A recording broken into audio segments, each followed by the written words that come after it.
Hello everyone, welcome to Momma Jo's Kitchen. Hey, if you've seen the last couple of videos that I've posted, it looks like I'm wearing the same clothes. It is, but it's the same day. I tell you, this is the day before Easter and I have a lot on my plate, but you know what? It's all good. I've done it to myself, but I want to do these things. I've uploaded a video earlier today of the pork, the Thai pork noodle bowl that I made for Michael. That's my husband. That recipe's uploaded. Then I just made some. This is more of a review because this is not my recipe. And I'm going to be uploading that shortly. I just don't have time to do it right now. And what I've done is I've sliced this into 16 pieces. That is called soul bread. And it is a high protein, basically low carb, almost zero carb. You know, by the time you figure out what your, net carbs is, and you subtract your fiber and everything. And again, it's not my recipe, but you see me make it. And you see my husband taste it. He gives you an honest opinion of what he thinks of it. So it's very good for if you're diabetic or if you're just watching your carbs or if you're trying to lose weight, it's a good replacement for regular bread. So I've got that there. I've got my oven on 350 degrees. We're gonna make a Easter pie that I'm going to take to our family tomorrow, and I probably won't upload that recipe until maybe tomorrow or the next day, and then somebody up there, will give you a taste test on, because Michael's not a big fan of this particular dish. It's delicious. It's just, he's not, well, you'll see what I'm saying. But it's very, very good. All you have to do is ask my two daughter-in-laws. They both love this pie that I'm making. But let me tell you how easy it is. It's super easy. I'm going to throw everything together and it's going to go in the oven. The only thing that really takes any time at all, and you're going to need a blender, is the secret ingredient. Now, you would never know. I'm telling you. This is my Great-Aunt Margaret's recipe. You've heard of, some of you may have heard of impossible pies. There's lots of them out there, but I don't think that I've ever seen or found one that has this particular ingredient in there. And I don't know if you can see what that is, if you know what that is. Okay. So it is, I've taken a, I guess it would be a medium, not really a small, a medium yellow squash. Some people call it summer squash.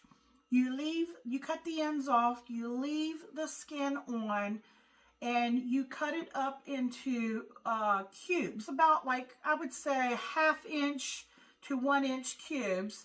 You want them all to be like a similar size, like you would dice up a potato, so that when you cook it, you just put it in a small saucepan and just cover it with enough water, and you put it on your stove and you bring it to a boil, and you cook it long enough so that it's fork tender. You want the skin to be fork tender. Trust me, this is what makes this. I call it an egg custard pie, because when you see the other ingredients that go in here, that's why I'm saying you would never know if you didn't tell anybody and you made this pie. They would never know that there is yellow squash in here. So that one medium yellow squash that has been cut up and cooked on the stove till it's soft, then you drain it off. And then this is important, because I learned this early on, is even though you drain it, in your strainer, there's still a lot of water in your squash. So, let it sit in the drainer and let it drain really well. But when it's cool enough that you can touch it with your hands. Take a good quality paper towel, and good size paper towel, and put your squash in there and wrap your paper towel, or you could use a cheesecloth or something like that, and go over to your sink and keep squeezing it and squeezing it, and I mean squeeze it really tight. Get as much of the liquid off as you can, because if you don't, I mean, the pie will still turn out, and if you're serving it right away, it's spectacular. It's wonderful, trust me. But if you want to let it cool off and you want to refrigerate it, if you don't squeeze that water out, it will become soggy as it sits. It still tastes fine, but I have learned that the secret is to squeeze off as much of that excess water that's in that squash. So I put that in the bottom of the blender. And now all we have to do is 350 degrees. Get yourself a pie plate and make sure you spray it. Okay, that's what we're going to do here. And now all we have to do is add some ingredients to here. Here I have 1 stick of melted butter.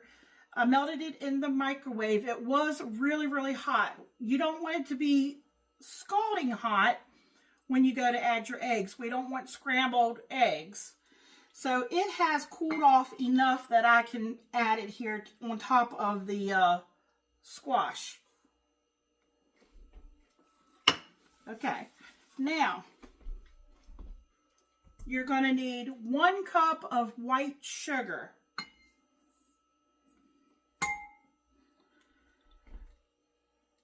I always get asked to make this recipe. That's how good it is. But you be the judge of that. Make it and you tell me what you think. I would love to know. Then you're going to need a 1/2 cup of Bisquick. You know, the that comes in the yellow box. It's the baking mix.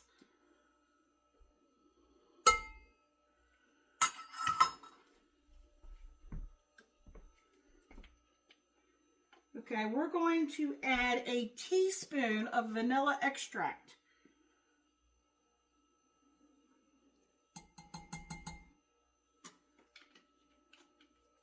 Okay, I know I have salted butter in there, but I have always, I guess because of the squash and everything, added a 1/2 teaspoon of salt.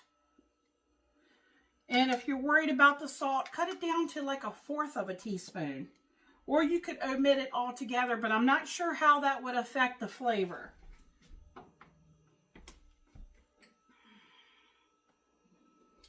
You're going to need 3 eggs, and I do crack them individually to make sure I don't have any shells.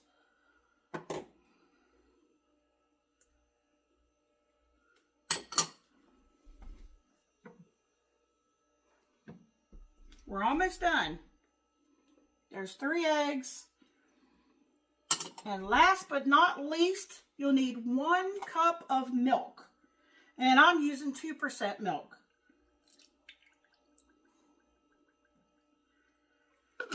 Okay, I'm going to put the lid on here. I'm going to get it in my blender. I'll get it blended up because it's really noisy, and I'll bring you back. Okay, folks, I just put it in my blender and I liquefied it. So that's the one you want. You want the one that's going to turn it into liquid, and make sure, that it gets all the dry and there's no lumps or anything. So all I have to do here now is pour it into my sprayed dish. Now this is going to go in the oven at 350 for exactly an hour. So what I'm going to do is I'm going to put it in the oven, and when it comes out, I will put it on a cooling rack and I'm going to let it cool. And you won't have to wait, you know, till tomorrow because, you know, it'll be a few seconds for you all. But obviously, I have to let it set out and completely cool before you cover it and put it in the refrigerator. And then I will probably get it sliced up and, you know, have it already pre-sliced and take it up to our families tomorrow. And I'll get somebody up there to give you all a taste test. So for me, like I said, it'll be, you know, a little while, but for you all, it'll be a few seconds. But I'll get this in my oven and I'll bring you all back and show you what it looks like.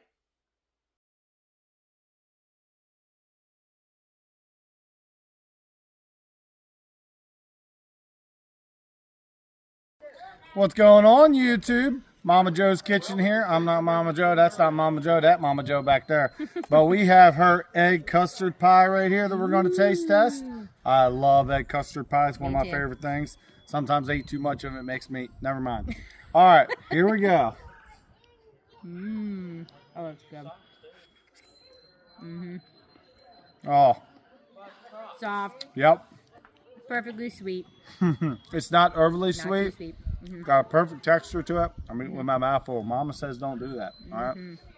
Yeah, Absolutely phenomenal. 10 out of 10. It's got a nice cinnamon to it. Good sweetness. Like, share, and subscribe. And come on back for more videos. So this is perfect. Happy Easter. Happy Easter. Yes, happy Easter. Happy Resurrection Day. Yep, he is risen. Amen. All right. See y'all. Thanks.